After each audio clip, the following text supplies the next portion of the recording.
In our last video for chapter 3, we're going to return to the relationship, we're going to look at a relationship between zeros of a polynomial and the degree of the polynomial.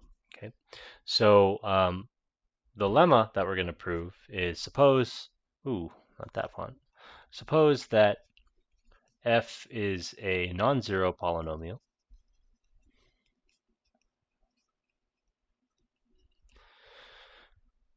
over some subfield k of c with zeros, with distinct zeros. So you write down all of the possible zeros, alpha 1 through alpha m, with multiplicities, alpha 1 to alpha r, sorry, with multiplicities m1 through mr. So just a quick reminder, when we dealt with multiplicities in the last chapter, a zero is multiplicity m if t minus that zero, say alpha, to the m divides the polynomial, but there's no higher power of t minus alpha that divides it. So it's as many times as t minus alpha goes into the polynomial. Respectfully, of course. Then we can factor f as t minus alpha 1 to the m1, t minus alpha 2 to the m2, all the way up to t minus alpha r to the mr times g of t, where g has no zeros in k.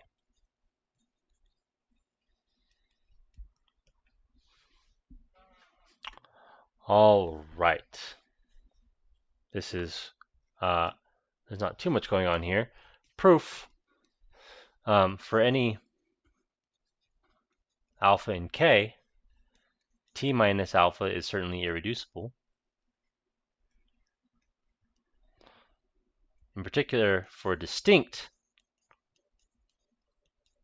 alpha beta in k, t minus alpha does not divide t minus beta, and conversely, they're coprime. Let me just say they're coprime.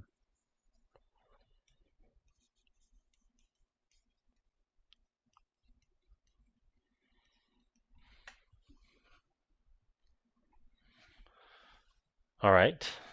So what this means is that you pick a zero, say alpha 1 of f, then write, we know by the remainder theorem that there is no remainder when you divide by alpha 1. F of t can be written as t minus alpha 1 times some f prime.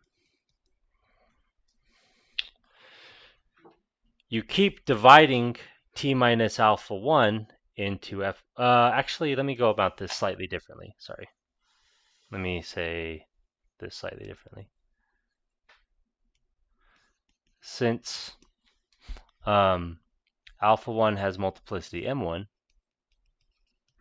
we know that t minus alpha 1 to the m1 divides f. That was our definition of multiplicity. Thus, we can write f as some t minus alpha 1 to the m1 times f prime of t. And since the alpha i's are distinct, t minus alpha 2 must divide f prime of t, because it has nothing in common with this other guy, this t minus alpha 1. So you continue until you get the desired factorization.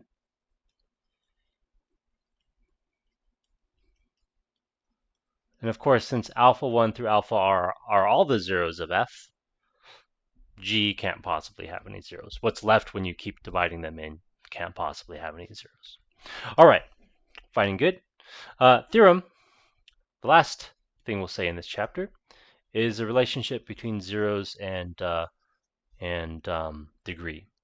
So the number of zeros of a non-zero polynomial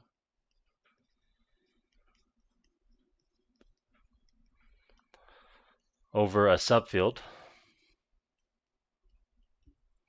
of C counted with multiplicity is less than or equal to its degree.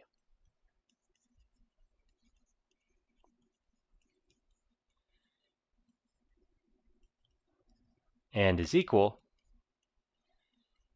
if K equals C.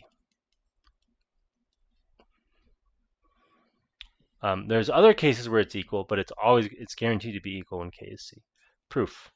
Well, by the lemma, we can write F as T minus alpha 1 to the M1, T minus alpha 2 to the M2, all the way up to T minus alpha R to the MR, and then something with no zeros. So apply degree to both sides. And you get the degree of F is equal to the degree of T minus alpha 1 to the M1 is 1. And then it's additive, right? Degree is additive, so it takes multiplication to addition. The degree of the next term is 2, all the way up to R, all the way up to the degree of G. Now, the degree of G is a polynomial without zeros. It could be constant, but we don't know if it's constant or not. It could be positive. So this is certainly going to be less than or equal to M1 plus M2 plus MR, or sorry, bigger than or equal to, rather, not less than or equal to. Because it could be that degree of G is positive. So as degree of G, it's bigger than or equal to 0. Of course, we get equality if K equals C as G is a constant, right? Because all polynomials have a 0. So the only way for this G to be here is if it's all non-constant polynomials have a 0. So the only way for this G to be here is if it's in fact a constant. And that's it. So the number of zeros counted with multiplicity is this expression here, is bounded above by the degree of F. Okay. All right, so in this chapter we looked at factorization. In this last little bit, we turned our attention back to the relationship between zeros of a polynomial and its degree.